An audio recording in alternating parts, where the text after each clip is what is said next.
Hello, I am Dr. Rolando Schulz, Associate Professor at the Dental School of the University of Chile.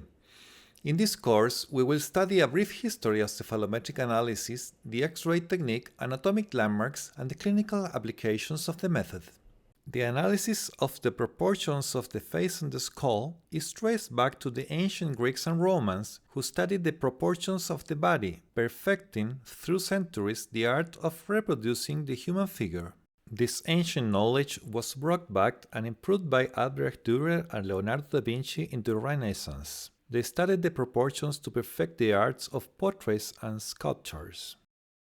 Later, in the 18th century, Petrus Camper, a Dutch polymath, described reference planes that matched of the skull and the skin, establishing a predictable relation between the facial soft tissue and its underlying bone structure for the first time. The history of cephalometric analysis begins with the discovery of X-rays by Wilhelm Conrad Röntgen in 1895. Shortly after, the radiograph technique began to develop rapidly in medicine. By 1922, Pacini and Carrera took the first X-ray pictures of the skull, creating a standardized technique with a cephalostat to achieve consistent results, allowing the superimposition of tracings and measuring the different bony structures.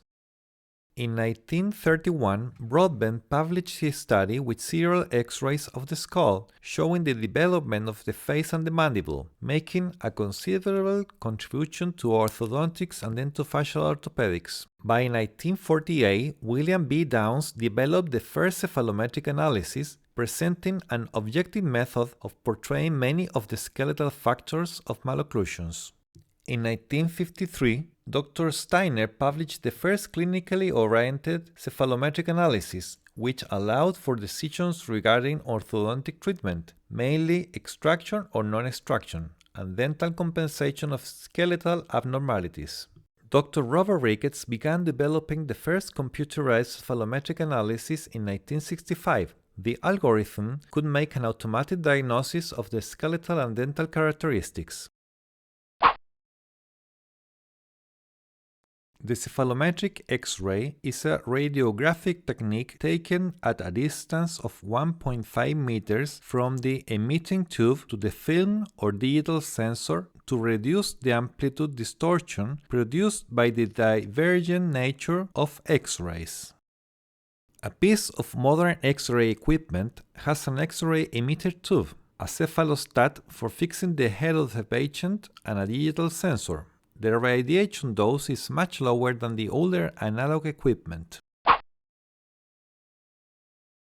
The sella point is located at the center of the sella turcica on the sphenoid bone, which forms the cranial base. The nasion point represents the frontal nasal suture. In children, it is clearly visible, but in older people it is difficult to locate due to the ossification of the suture.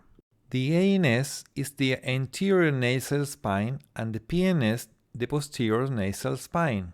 The A point is the deepest point between ANS and the upper incisal alveolus.